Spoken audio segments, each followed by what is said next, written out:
안녕하세요. 결혼한 지 1년이 조금 넘은 30대 가정주부입니다.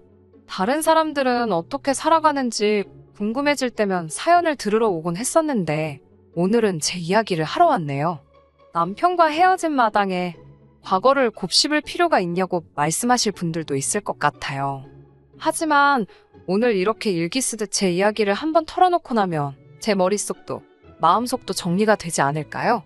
그러면 주변 사람들한테 그동안 저에게 무슨 일이 있었는지 설명하기도 한결 수월할 것 같고, 저는 여중여고 여대를 졸업한 후 보험 전문회사 감사팀에 입사했습니다. 제 입으로 이런 말을 하기는 뭐하지만 좋은 여대를 나와 대기업에 들어가서인지 여기저기서 소개팅 자리가 많이 들어왔어요. 부모님을 통한 제법 진지한 선자리도 포함해서요. 하지만 첫사랑과 가슴 아픈 이별을 하고 연애에 대한 흥미를 잃어버린 저는 더 이상 남자친구건 뭐건 만나고 싶지 않았어요. 특히 제 성격이 낯을 많이 가리기도 하고 사람들한테 정을 잘 주는 탓에 간이고 쓸개고 다 빼줄 만큼 퍼주는 성격이라서 상처도 잘 받는 편이거든요. 그런 성격을 스스로도 너무 잘 알아서 소위 몸을 사리게 되더라고요. 그런 저를 안쓰럽게 여긴 친구가 지금의 남편을 소개시켜 주었습니다. 궁합도 안 봐도 된다는 4살 차이의 남편은 자상하고 다정한 성격을 가진 사람이었어요. 퍼주기 좋아하는 저와 양보하길 좋아하는 남편이 만나니 다른 연인들 간에 흔히 볼 수 있는 작은 말씨름조차 저희에게는 낯선 일이었습니다. 서로가 서로에게 늘 고마워하고 미안해하다 보니 주변 사람들 모두 천생연분이라고 저희를 불렀어요. 양가 부모님들도 서로 저렇게 좋아 죽는데 굳이 시간 끌 필요가 있겠냐며 하루빨리 결혼시키자는 이야기가 나오게 되었고요. 그렇게 저희는 사귄 지 2년 만에 사람들의 축복 속에서 부부의 연을 맺게 되었습니다. 하지만 부부의 연을 맺게 되면서도 제가 몰랐던 사실이 있었으니 그건 바로 도련님이었습니다. 정확히 말하자면 도련님의 존재는 알고 있었지만 단 한 번도 만나본 적이 없었어요. 남편과 사귀기 시작한 날부터 결혼식 당일까지도요. 처음 도련님의 존재에 대해서 알게 된 건 남편의 집에 놀러 갔을 때였습니다. 남편이 잠시 자리를 비운 사이 혼자서 방을 둘러보다 남편의 오래된 사진첩을 발견했어요. 남편이 어렸을 때 얼마나 귀여웠는지, 누구를 더 닮았는지 단순한 호기심에 사진 몇 장을 보게 되었고요. 사진첩에는 남편과 닮았지만 남편보다 좀 더 어린 아이가 한 명 더 있었습니다.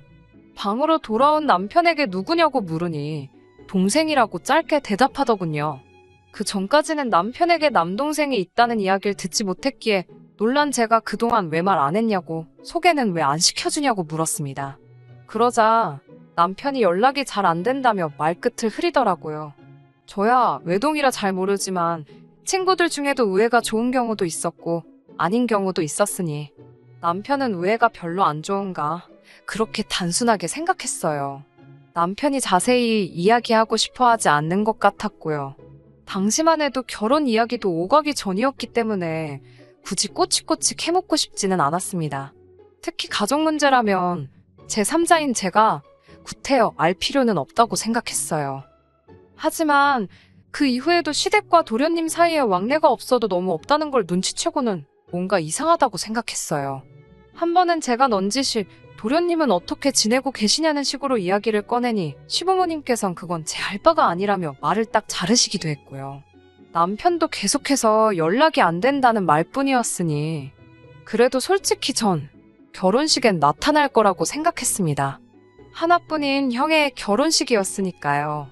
하지만 도련님은 끝까지 그림자도 보이지 않았지요.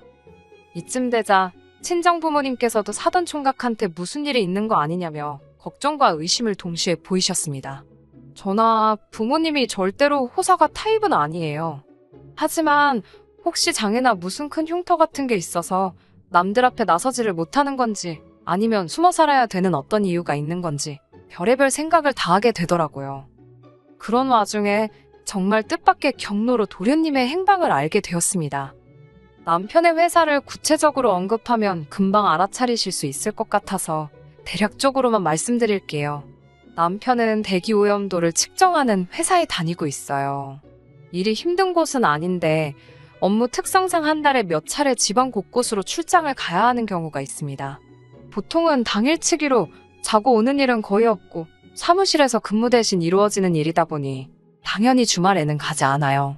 보통 혼자 가는 일도 없고 동료 한두 명과 같이 움직입니다. 제가 걱정할까봐 여자 동료랑 가게 되는 경우에는 틈틈이 연락도 해주고요. 그런데 결혼식을 올리고 얼마 지나지 않아서부터 이 방식이 달라지기 시작했습니다. 처음 그렇게 느낀 건 남편이 토요일 아침 7시부터 집을 나설 때였어요. 평소 주말에는 늦잠 자는 걸 좋아하는 사람인데 그날따라 아침부터 출장으로 춘천을 간다는 거예요. 그때만 해도 속사정을 몰랐던 저로서는 남편이 불쌍하기만 했어요. 그런데 매주 토요일마다 반복이 되니까 굉장히 수상하다는 생각이 들기 시작했습니다. 한 번은 제가 확실히 출장 가는 거 맞냐니까 큰 거래처라서 그렇다며 둘러대는데 남편의 표정에서 거짓말이라는 확신이 들더라고요. 가끔 막장 드라마를 보면 애인이 상대의 불륜을 의심하는 장면들이 나오잖아요. 그럴 때마다 꼭 서로의 핸드폰이나 블랙박스를 뒤지고 상대의 뒷조사를 하고 그러더라고요. 그런 걸 볼 때마다 드라마인 걸 알면서도 뭘 저렇게까지 하면서 같이 살아. 자존심 상하게 그렇게 생각했었거든요. 그런데 막상 제가 남편의 바람을 의심하게 되니까 저도 모르게 어느샌가 제가 경멸하던 그 행동들을 하나씩 하고 있더라고요. 제일 먼저 남편이 자는 사이에 남편 핸드폰 비밀번호부터 풀어보았고요. 남편이 없는 틈에 남편 컴퓨터를 뒤적거렸습니다. 그런데 정말 아무것도 안 나오는 거예요. 그리고 주말에 한 번씩 나가는 거 말고는 정말이지 아무것도 달라진 게 없었어요. 여전히 자상하고 다정한 한결같은 남편이었지요. 결국 정말 하고 싶지 않았던 일인데 마지막으로 한 번만 어딜 가는지 따라가 보자고 생각했습니다. 만약에 남편이 바람을 피고 있었다면 헤어지는 거고 정말 출장을 가던 거였다면 앞으로는 무슨 일이 있어도 남편이 하는 말이라면 무조건 믿어주자고 생각했어요. 콩으로 파칠순대도 믿어주자고요. 하지만 상황은 제가 생각한 것과는 전혀 다르게 흘러갔습니다. 남편은 출장을 간 것도 아니었지만 여자를 만난 것도 아니었어요. 남편이 도착한 장소를 보고서 저는 충격을 금치 못했습니다. 교도소였어요. 예상치 못한 장소에 제 심장은 그 어느 때보다도 빠르게 뛰었습니다. 별의별 생각을 다 하게 되더라고요. 아무 일도 손에 잡히지 않았고 절망적이었습니다. 몇 시간 후 집으로 돌아온 남편에게 어디 갔다 왔냐고 물으니 아니나 다를까 출장 다녀왔답니다. 제가 당신 회사는 교도소하고도 거래를 하냐니까 남편이 벙찐 표정으로 저를 쳐다보더라고요. 남편이 제게 어떻게 알았냐고 물었습니다. 그게 중요하냐는 제 질문에 아니라며 그냥 다 미안하답니다. 그리고는 깊은 한숨을 내쉬고는 한동안 저랑 눈도 못 마주치더라고요. 거긴 왜 갔냐고 물으니 자기 동생, 그러니까 도련님 때문에 갔다 왔답니다. 이미 저 혼자 집에서 온갖 상상의 나래를 펼치고 있었고 그 시나리오에 도련님이 감옥에 있다도 있었기에 오히려 그다지 놀라지 않았네요.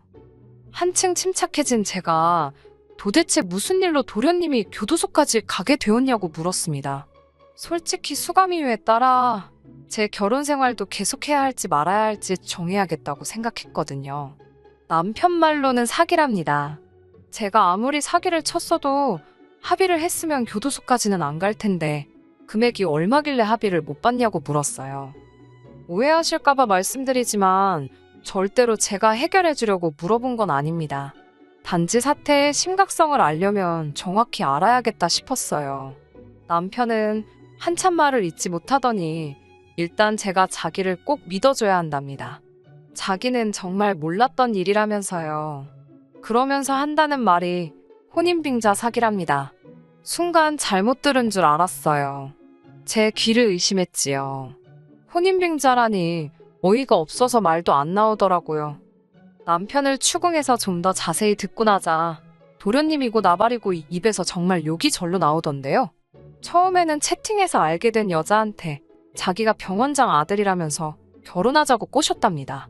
이후로 잠깐 쓰고 준다. 오다가 사고가 났다. 뭐 말도 안 되는 핑계로 자금 한 채 7천만 원이나 갖다 쓰고는 헤어지자고 했다나 봐요. 그러니 어느 여자가 눈이 안 돌아가겠어요. 그 여자와 부모가 도련님을 고소했고 그것 때문에 도련님은 이미 한번 복역을 했었답니다. 남편 말로는 이때는 가족들이 도련님과 연락이 안 되던 때라 아무도 상황을 몰랐답니다. 전 솔직히 시부모님도 정말 모르셨을지 못 믿어왔지만요. 아무튼 그런데 출소하자마자 또 이래저래 3-4명의 여자를 만나서는 자기가 서울 어디 대학병원에서 근무하는 의사라며 결혼하자고 그러면서 또 조금씩 돈을 뜯었나 봐요. 하지만 이후로 여자들이 서로의 존재를 알게 되면서 단체로 도련님을 고소했답니다. 남편에게 이야기를 들을수록 도련님은 당연히 사람으로도 안 보였습니다. 하지만 저를 더 실망케 한 건 시부모님의 태도였어요. 시부모님은 도련님에게 피해를 입은 여자들이 나타날 때마다 지들이 좋아서 달라붙을 때는 언제고 이제 와서 저런다며, 만약에 당신 아들 감옥이라도 가면 니들 결혼하고 엄마 되고 할 때마다 쫓아가서 내 아들한테 붙어먹던 멍청하고 더러운 여자라고 소문을 낼 거라며 협박을 해오시다 몇 차례 벌금을 내셨답니다. 제 앞에서는 늘 고상하고 상냥하시던 시부모님께서 다른 사람들에겐 그렇게 막말의 협박을 하시는 분들이었다니 충격이었습니다. 솔직히 이런 집안에서 자란 남자인 줄 진작에 알았다면 남편과 결혼은커녕 연애는 고사하고 커피 한 잔도 같이 안 마셨을 거예요. 남편은 정말 자기 동생이 이렇게까지 쓰레기 같은 인간인 줄은 몰랐다며 제 앞에 무릎을 꿇고는 어린아이처럼 엉엉 울기 시작했어요. 자기가 그동안 동생을 보고 왔던 건 소식을 알게 된 이상 모르는 척 할 수가 없었답니다. 부모님 돌아가시고 나면 세상 천지에 자기와 피를 나눈 형제는 그 애뿐인데 자기가 자기 동생을 어떻게 버리냐면서요. 그렇게 우는 남편의 모습을 보니 속상하면서도 마음 한구석이 갑갑해졌습니다. 아무리 생각해도 이 결혼 생활을 끝내야겠다 싶었어요. 하나도 몰랐다는 남편의 말을 믿을 수 없었고 도련님이 출소라도 하고 나면 결국 다시 형제라는 이름으로, 가족이라는 이름으로 저희 인생의 얼굴을 비추는 날이 올 텐데 마주할 자신이 없었어요. 하지만 헤어지자는 소리가 입 밖으로 쉽게 나오지 않았습니다. 어찌됐건 사랑해서 한 결혼이었으니까요. 저도 다른 사람들 사연을 들을 땐 어이구 헛똑똑이 소리가 절로 나올 때가 많았거든요. 하지만 막상 제 일이 되니까 쉽지가 않더라고요. 며칠의 고민 끝에 시댁과 친정의 도련님에 대해 제가 알고 있다는 사실을 알렸습니다. 시댁도 친정도 서로 다른 이유로 쑥대밭이 되었어요. 친정 부모님은 이거 사기 결혼이라며 난리가 났고 시댁에서는 죄송하다며 죄인 모드로 나오시더군요. 무엇보다 남편은 저에게 자기를 버리지 말라며 계속해서 매달렸어요. 모든 것이 복잡한 상황에서 결국 남편과 시댁을 좀 지켜보는 쪽으로 이야기가 됐습니다. 일단은 남편에게는 더 이상 비밀은 없어야 한다고 했고 도련님과는 안 보고 사는 쪽으로 이야기를 마무리했습니다. 다행히 남편도 동의했고 약속을 잘 지켜주었어요. 덕분에 이후로 약 반년 가까이 저희 부부는 큰 다툼 없이 결혼 생활을 이어갈 수 있었고요. 하지만 이런 저희의 결혼 생활은 결국 어머님 아버님 때문에 종지부를 찍고 말았습니다. 어머님 아버님이 말도 안 되는 욕심만 부리지 않으셨으면 적어도 두 아들 중 한 아들은 남들처럼 평범한, 어쩌면 남들보다 더 행복한 가정을 꾸리고 보란듯이 잘 살 수도 있었을 거예요. 도련님 일로 인하여 어머님 아버님이 어떤 분들인지 어느 정도 파악을 하게 된 저는 그 이후로 두 분께 약간의 거리를 두고 생활하고 있었습니다. 비록 시부모님이 저에게는 잘해주셨을지언정 그분들이 실제로는 수준 낮은 언행을 일삼으시는 분들이라는 걸 알게 된 이후로는 예전처럼 살가운 며느리 노릇을 하기가 어렵더라고요. 그러다 하루는 어머님께서 퇴근 후 집으로 오라고 연락을 해오셨습니다. 살면서 며느리 노릇을 한 번이라도 해보신 분들은 아시지 않나요? 보통 시어머니께서 전화하셔서 가타부타 설명 없이 퇴근 후에 오라고 하면 별로 좋은 얘기는 아니라는 거? 저도 딱 알았지요. 뭔가 싫은 소리를 하려고 하시는구나. 시부모님께 거리를 두기는 했어도 친정부모님의 체면을 생각해서 기본적으로 며느리로서 해야 할 도리는 잘 챙겼다고 생각했는데 뭐가 문제일까 싶어서 일하는 내내 신경이 쓰였지요. 시댁에 도착했는데 현관문 밖으로 낯선 아이의 소리가 들려왔습니다. 집 안으로 들어가니 1-2살, 3살이나 됐을까요? 제가 아이가 없다 보니까 정확히 잘은 모르겠더라고요. 어머님이 저에게 귀엽지 않냐고 물으셨어요. 그러면서 너희는 왜 아이를 안 갖냐고 물어보시더군요. 아이에 대해서는 솔직히 결혼하고 첫 해에는 일부러 안 가지려고 서로 계획을 세웠었어요. 물론 남편이야 35으로 적지 않은 나이였지만 제가 31밖에 되지 않아서 1년 정도는 달콤한 신혼생활을 즐겨도 되겠지라고 생각했었거든요. 하지만 아시다시피 계획을 실행에 옮기기도 전에 모든 일이 꼬여버렸잖아요. 이후로는 사표를 가슴에 품고 사는 직장인처럼 당장이라도 남편을 떠날지 말지 고민하며 사는 저에게 임신이라니 말도 안 되는 일이었지요. 하지만 구구절절 설명하는 대신 아직 생각이 없다고 짧게 대답했습니다. 그러자 어머님도 의외로 쿨하게 차라리 잘 됐다 하셨습니다. 그러더니 당신 품에 있던 아이를 자꾸 저더러 안아보라고 하시는 거예요. 제가 누구냐고 재차 물으니 당신 손자랍니다. 그제서야 아이가 낯이 익다는 생각이 들더니 일전에 남편 방에서 봤던 앨범이 떠올랐습니다. 사진 속 도련님의 어린 시절과 정말 똑같이 생겼더라고요. 설마 도련님 아들이냐고 하니까 그렇다 하시면서 애엄마가 결혼한다고 더는 못 키운다고 당신 집에 놓고 갔답니다. 어머님은 저에게 이참에 회사는 때려치우고 집에서 도련님 아이를 키우며 육아를 배워보는 게 어떻겠냐고 하셨습니다. 어차피 언젠가는 저도 아이를 낳을 건데 도움이 되지 않겠냐면서요. 그리고 도련님도 출소했을 때 지영수가 지 아들 키워준 거 보면 정신 차리고 새 사람 되지 않겠냐고요. 저는 어이가 없어서 그러면 어머님이 키우시는 게 더 효과적이지 않겠냐고 물었습니다. 할머니가 손자를 키워주셔야 더 감동적이라서 도련님이 개과천선하지 않겠냐고요. 그리고 제 자식을 키우기 위해서 남의 자식 데려다가 연수까지 할 필요는 없을 것 같다고도 덧붙였습니다. 아무튼 회사를 관둘 생각도 전혀 없고 도련님이 새 사람 되는데 제가 도움이 되고 싶은 생각도 없다고 하자 어머님이 저를 멍하니 쳐다보시더니 저더러 약 먹었냐고 그러십니다. 뭘 잘못 먹었길래 이렇게 주저리 떠들어대냐고요. 시어머니가 하라면 네 하고 하면 되지 어쩌고저쩌고 저더러 왜 이렇게 변했냐고 그러셨어요. 제가 맺힌 게 많긴 했던 모양입니다. 저는 이유가 어찌 되었건 간에 도련님 아이는 못 키운다. 말이 나와서 말인데 도련님이 출소 후에도 저희하고 왕래하고 지내는 일은 없었으면 좋겠다고 선을 그었습니다. 그러자 어머님께서는 저더러 네가 뭔데 가족을 갈라놓으려 드냐고 언성을 높이시더군요. 저는 어머님 아버님과 도련님이 왕래하시는 건 당연히 제가 뭐라고 할 수 없지만 저희 남편과는 만나지 않았으면 좋겠다고 했어요. 그러자 형이 아우 챙기고 아우가 형을 챙기는 건 당연한 법인데 어째서 그렇게 냉정하냐입니다.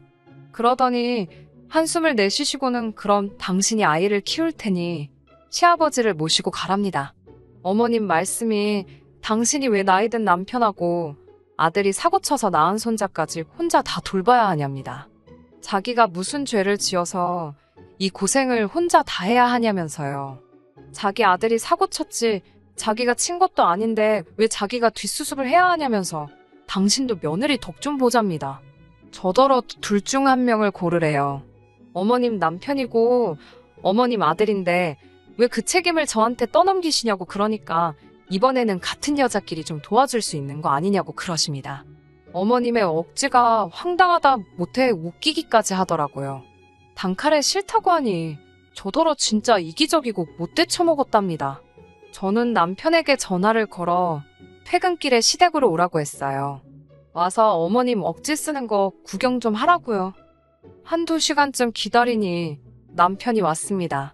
남편이 그간의 이야기를 듣더니 한다는 소리가 애는 어린이집에 보내고 그 사이에 아버지 돌봐드리면 되지 않겠냐입니다. 일은 아르바이트 같은 거 구해도 될 거라면서 저는 뭐래도 잘 알 거랍니다. 그리고 원래 여자가 애를 키워야 되는 거고 남자는 나이 들면 애나 똑같다면서 실실 웃더라고요. 자기도 많이 도와주겠다며 저를 믿는답니다. 자기가 개소리를 하는지 어쩐지도 모르고 떠들어대는 남편을 보는데 그동안 헤어지자고 말 못한 제 자신이 정말 바보멍청이 같더라고요. 저는 남편을 물끄러미 바라보다가 도련님하고는 연 끊고 살기로 한 거는 기억하냐고 물었습니다. 그러자 남편은 안 보고 살 거다. 하지만 도와줄 수는 있는 거 아니냐. 그리고 우연히 마주칠 수도 있는 거고 사람 이름 모르는 거라며 속된 말로 밑밥을 깔더라고요. 저는 세상에서 밑밥 깔고 약속하는 사람이 제일 싫거든요. 남편의 이런 우유부단한 태도에 저는 거의 이성의 끈을 놓칠 뻔했습니다. 하마터면 거실 테이블 중앙에 있던 수석을 집어들어 남편 머리통을 내리칠 뻔했다니까요. 저는 간신히 숨을 고르고는 남편에게 헤어지자고 했습니다. 제 결혼식에 왔었던 사람들이야 당연히 저를 이혼녀라고 여기겠지만 그나마 다행인 건 도련님 사태가 터졌을 때 친정에서 시댁에다 애들 사는 거 3년은 지켜보고 혼인신고 시키시겠다고 하신 상태여서 서류상 어려울 것 없는 이별이었습니다. 결혼하면서 들어간 금전적인 부분 역시 도련님 사태 때 변호사 끼고 일정 부분 정리를 해놓은 상태여서 저에게 불리한 건 하나도 없었어요. 솔직히 시부모님이나 남편이 계산을 좀 할 줄 아는 사람들이었다면 저를 건들면 안 됐습니다. 수치적으로 그쪽의 손실이 훨씬 큰 상황이었거든요. 이렇게 다 적고 나니까 정말 헤어지길 잘했다는 생각이 드네요. 이렇게 개판인 집구석에 무슨 미련이 남아서 그 몇 달 동안 마음고생하며 버틴 건가 싶기도 하고 그래도 지금이라도 결단을 내렸으니 저 잘한 거겠지요. 남편을 소개해준 친구에게는 이 사정을 이야기하지 않으려고요. 좋은 친구인데 마음고생이 얼마나 심하겠어요. 남편과 헤어지게 된 이후로 어머님 아버님께 몇 번의 회유 전화가 걸려왔었어요.